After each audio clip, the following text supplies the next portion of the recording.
What's going on, everyone? Juicebags here, and welcome back to some Dungeon Defenders 2 and another incursion build guide.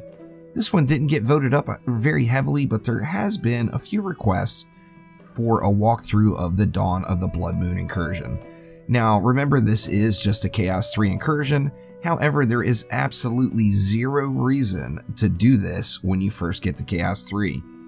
The weapons that drop here are not going to give you any benefit in regards to progression, and it's usually best to go back and target farm these weapons after you have already progressed up to the Chaos 7 state through the game, as it just makes farming them really easy mode, and as I mentioned, you just are going to get absolutely no benefit in progression from using the weapons here. Now, in addition to the normal lanes here, we do have some additional spawns. We're going to have skeletons spawning here. We're going to have some skellies spawning right up there. Skellies spawning here at both of these piles of bones, right in the middle lanes, right there and right here. And then we've got a couple of additional spawns on this one. We've got the normal spawn, plus we're going to have mobs spawning right here. And we're going to have mobs spawning back around the corner over here. So although just a regular old Flame Aura spawn camp will work very well for this build, you are going to have to make sure you have all your bases covered. So this is the furthest forward area that there's going to be a spawn here.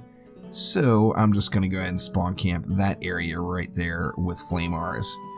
Now, depending on what quality of gear, it wouldn't hurt to have some sort of air defense in the mix as well. I'll throw a Skyguard tower, say like right here. Just like the eye fight in Terraria, there is going to be some little mini eyeballs with laser beams coming out, and that is going to be the flyer lanes. So these are going to go right towards your hero. However, there will be a bunch of them. Now, these guys are just going to evaporate due to these flame auras here with me. However, like I said, depending on your quality of gear, they might make it out, so it never hurts to put a Skyguard tower there or any other sort of air defense. Now I'm going to go ahead and throw some auras here as a last resort for these skellies.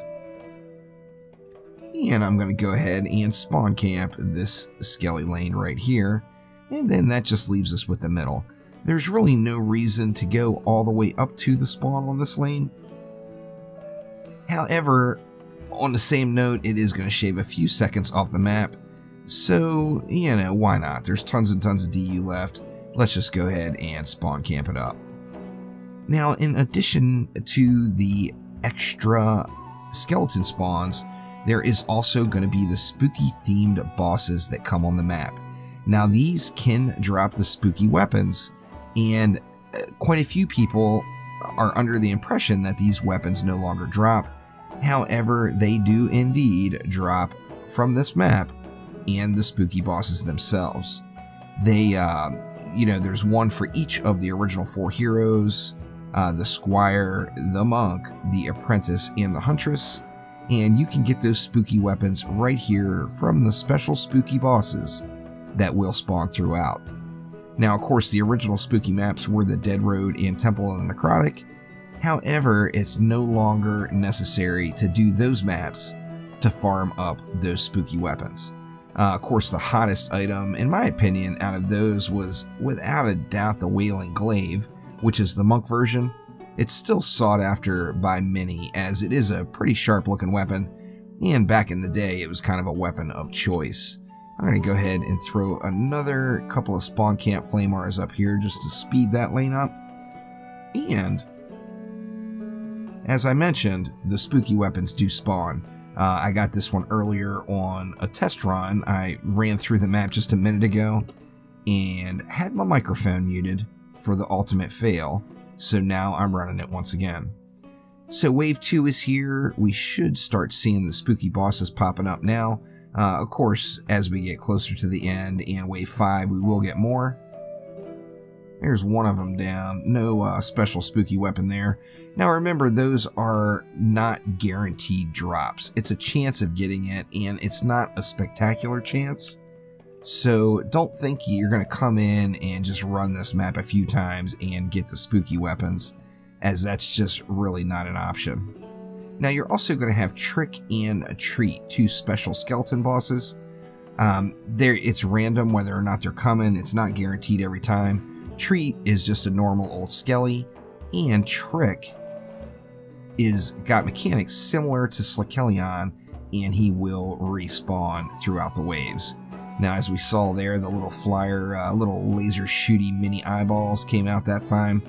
However, with the flame arrows going right up front there, it was just a complete face roll, and the sky guards weren't even necessary, but never a bad idea if you're in a subpar set of gear. See, we got another spooky boss over here. There's a legendary drop. Let's see what we got. Looks like this is the apprentice weapon, the Raven's Claw. That is the special spooky weapon for the apprentice. So like I said, although these weapons are not guaranteed, you do have a pretty decent chance of getting them. So if you're looking for any of the spooky weapons, this is indeed the place you want to go and check them out. They're always going to be legendary, and they look cool. It's nice Halloween-themed weapons.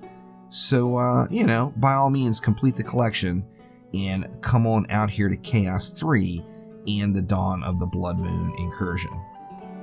Now, in the final wave, of course, we are going to have the Eye that we're going to fight. As this is a boss map, there's one important thing to note. Now, first off, I'm just going to wreck the Eye because I'm in full Chaos 7 gear. However, the Eye does enter a enraged mode where it will charge back and forth, going directly through you, just like the Eye would in Terraria. Now, the important thing to note here is you've got cores. So you don't want to be fighting the boss near the cores. You know, say you're fighting it here. Say you were fighting it right here. It's just not a good idea, as if you can't wreck the boss really, really quick, it is going to charge through you and hit the cores.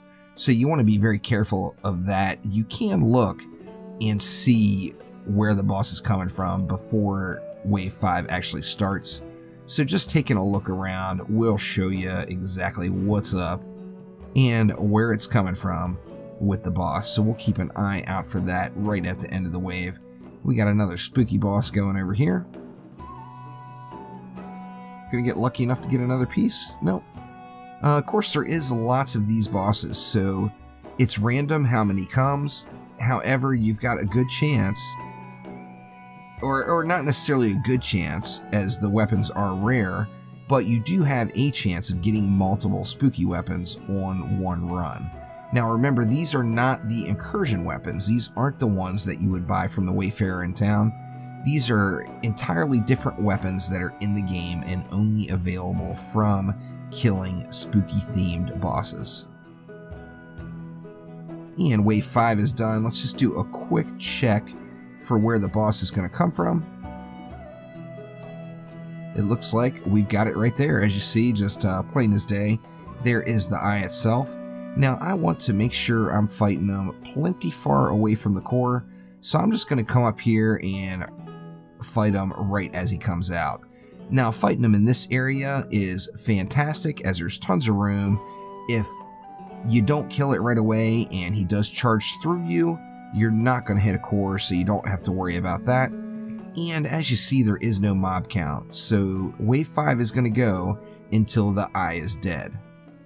Now, on that same note, if the eye was spawning over here on this lane, which is the only other possible lane it could spawn, you're going to want to fight it up here in the lane or off to the side of the lane, but away from the cores. That way you don't have to worry about the boss charging through. So let's go ahead and head on over here and get prepped up and ready to go. And here it comes. And that just got completely wrecked. Wow. I mean, that's Chaos 7 gear here. He didn't hit the enraged state. If you're not burning it fast enough where it does hit the enraged state, just make sure you keep it away from the core and you should be fine without a doubt. So that is the Dawn of the Blood Moon. The main thing here is just recognizing that there are additional lanes. We're all very familiar with doing the forest biome map. We do it all the time as it is just an awesome map in Onslaught and Expedition mode. However, the Incursion version does have those extra spawn points, and you just want to be conscious of the fact that they are there, and you could lose the map if you're not built for it. So that will do it for now. By all means, let me know in the comments below what Incursion walkthrough you want to see next, and I will start working on it right away. Whatever map gets voted up the most is the map that I will do next, so by all means, if someone else has picked the map you want to see, make sure you vote up their comment. So thank you once again, and I will see you soon. Take it easy.